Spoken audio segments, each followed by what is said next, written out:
नमस्कार। आकाशवाणी चंडीगढ़ से प्रादेशिक समाचारों के साथ मैं रत्तिका।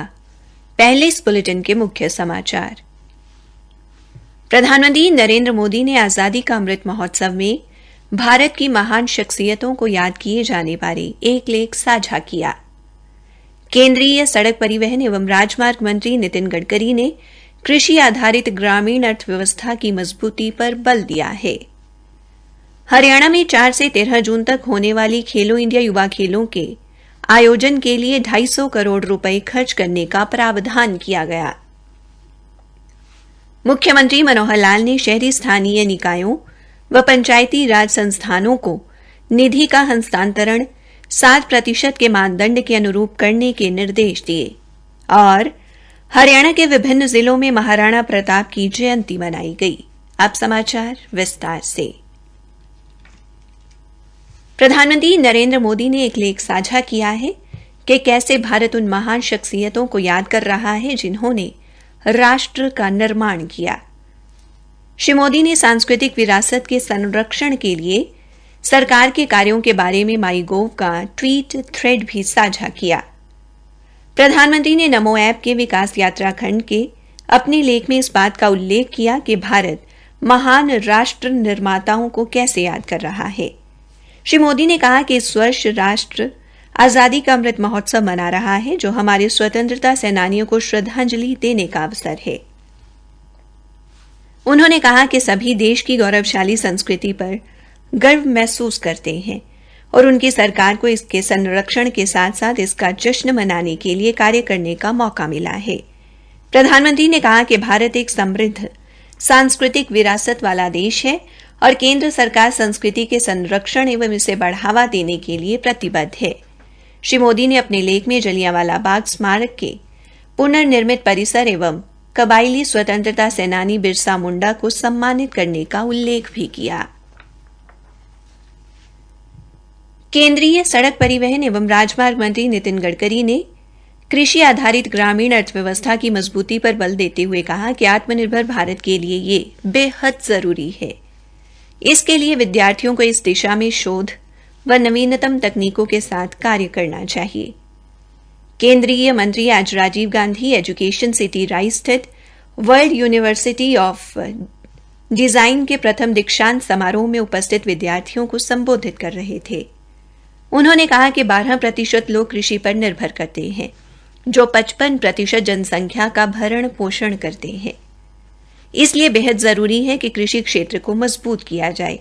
श्री गडकरी ने कहा कि खाद्य, उर्वरक एवं ईंधन ही आज के दौर की प्रमुख समस्याएं हैं, जिनके इर्द गिर्द संपूर्ण विश्व की अर्थव्यवस्था घूम रही है।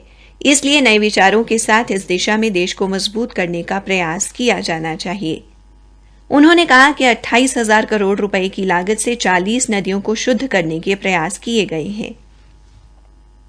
परिवहन मंत्री ने इस दौरान डिग्री हासिल करने वाले 107 छात्र छात्राओं को बधाई देते हुए कहा कि उनका प्रयास रहता है कि वे युवा पीढ़ी के साथ समय व्यतीत करें, जिससे उन्हें नए विचार व नई चीजें सीखने को मिलती हैं। इस अवसर पर विश्वविद्यालय के कुलपति डॉ संजय गुप्ता ने केंद्रीय मंत्री को हस्तनिर्मित एवं लेजर तकनीक से बनाई गई उनकी तस्वीर भेंट की। केंद्रीय शिक्षा मंत्री धर्मेंद्र प्रधान ने कहा कि स्कूली शिक्षा एक बुनियाद है, जिसके बल पर भारत ज्ञान आधारित अर्थव्यवस्था बनेगा। शिक्षा मंत्री आज गुजरात की राजधानी गांधीनगर में शिक्षा मंत्रियों के 2 दिवसीय सम्मेलन को संबोधित कर रहे थे। उन्होंने कहा कि छात्रों को भविष्य के लिए तैयार करने के लिए पीएम श्री स्कूल स्थापित किए जाएंगे। आधुनिक सुविधाओं से युक्त ये स्कूल राष्ट्रीय शिक्षा नीति 2020 की प्रयोगशाला होंगे। उन्होंने कहा कि सरकार इन स्कूलों को आधुनिक बनाने के लिए राज्यों व केंद्र शासित प्रदेशों से सुझाव व राय मांगेगी। श्री धर्मेंद्र प्रधान ने कहा कि सरकार राष्ट्रीय पाठ्यक्रम की रूपरेखा तैयार करने के लिए सभी संबंधित पक्षों की सक्रिय भागीदारी चाहती है। उन्होंने कहा कि कर्नाटक, ओडिशा, दिल्ली, मेघालय, बिहार, उत्तर प्रदेश, गुजरात व हरियाणा के मॉडल से शिक्षा क्षेत्र को काफी फायदा हो सकता है। उन्होंने कहा कि एक दूसरे के अनुभव व सफलताओं से बहुत कुछ सीखा जा सकता है। प्रादेशिक समाचार आकाशवाणी चंडीगढ़ से प्रसारित किए जा रहे हैं। हरियाणा के मुख्यमंत्री मनोहर लाल ने कहा कि हरियाणा में 4 जून से 13 जून तक होने वाली खेलो इंडिया युवा खेलों के चौथे संस्करण के आयोजन के लिए 250 करोड़ रुपए की राशि खर्च करने का प्रावधान किया गया है। इस राशि में से 139 करोड़ रुपए नई खेल संरचना के निर्माण व पुराने बुनियादी ढांचे के सुधार पर खर्च किए गए हैं। मुख्यमंत्री ने आज चंडीगढ़ में प्रेस वार्ता को संबोधित करते हुए कहा कि खेलो इंडिया खेल प्रधानमंत्री नरेंद्र मोदी के ड्रीम मिशन को आगे बढ़ाने में अहम भूमिका निभाएंगे। उन्होंने हरियाणा को इस खेल उत्सव की मेजबानी करने का सुनहरा अवसर देने के लिए प्रधानमंत्री नरेंद्र मोदी और केंद्रीय खेल मंत्री अनुराग ठाकुर का धन्यवाद किया। मुख्यमंत्री ने बताया कि केंद्रीय गृह मंत्री अमित शाह परसों 4 जून को खेल महोत्सव के शुरुआती समारोह में मुख्य अतिथि होंगे। मुख्यमंत्री ने कहा कि खिलाड़ियों के ठहरने के लिए 3 सितारा होटल में व्यवस्था की गई है और उन्हें उच्च गुणवत्ता वाले पौष्टिक भोजन परोसा जाएगा। इसके अलावा होटल से कार्यक्रम स्थल तक उनकी सुरक्षा व यात्रा के लिए वाहनों की भी पर्याप्त व्यवस्था की गई है। उन्होंने बताया कि 25 प्रकार के खेल 5 स्थानों पंचकुला, अंबाला, शाहबाद, चंडीगढ़ और दिल्ली में आयोजित किए जाएंगे। मुख्यमंत्री ने बताया कि पंचकुला का ताऊ देवीलाल खेल परिसर इन खेल प्रतियोगिताओं का मुख्य आयोजन स्थल होगा, जहां लगभग 7,000 दर्शकों के बैठने की व्यवस्था है। उन्होंने बताया कि तीरंदाजी और फुटबॉल प्रतियोगिताएं पंजाब विश्वविद्यालय चंडीगढ़ में आयोजित की जाएंगी, जबकि तैराकी व जिम्नास्टिक खेल अंबाला में आयोजित किए जाएंगे। हॉकी शाहबाद में और साइकिलिंग व निशानेबाजी प्रतियोगिताएं दिल्ली में होंगी। हरियाणा के मुख्यमंत्री मनोहर लाल ने अधिकारियों को भविष्य में शहरी स्थानीय निकायों व पंचायती राज संस्थानों को निधि का हस्तांतरण राज्य वित्त आयोग व केंद्रीय वित्त आयोग द्वारा 7% के निर्धारित मानदंड के अनुरूप करने के निर्देश दिए हैं। उन्होंने इसके लिए वित्त विभाग द्वारा जारी आवंटित बजट तथा 31 दिसंबर 2021 तक के परिवार पहचान पत्र के सत्यापित आंकड़ों से जनसंख्या की गणना करने को कहा है।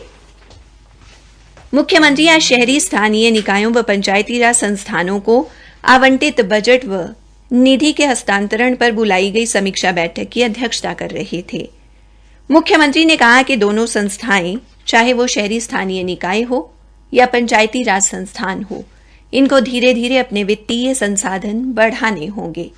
प्रदेश में 92 शहरी स्थानीय निकाय हैं, जिनमें 11 नगर निगम, 22 नगर परिषद व 59 नगर पालिका शामिल हैं। हरियाणा के विभिन्न जिलों में आज महाराणा प्रताप की जयंती मनाई गई। इस अवसर पर पलवल सोहना मार्ग पर स्थित महाराणा प्रताप भवन में एक समारोह का आयोजन किया गया और महाराणा प्रताप की प्रतिमा पर पुष्प अर्पित कर उन्हें नमन किया गया।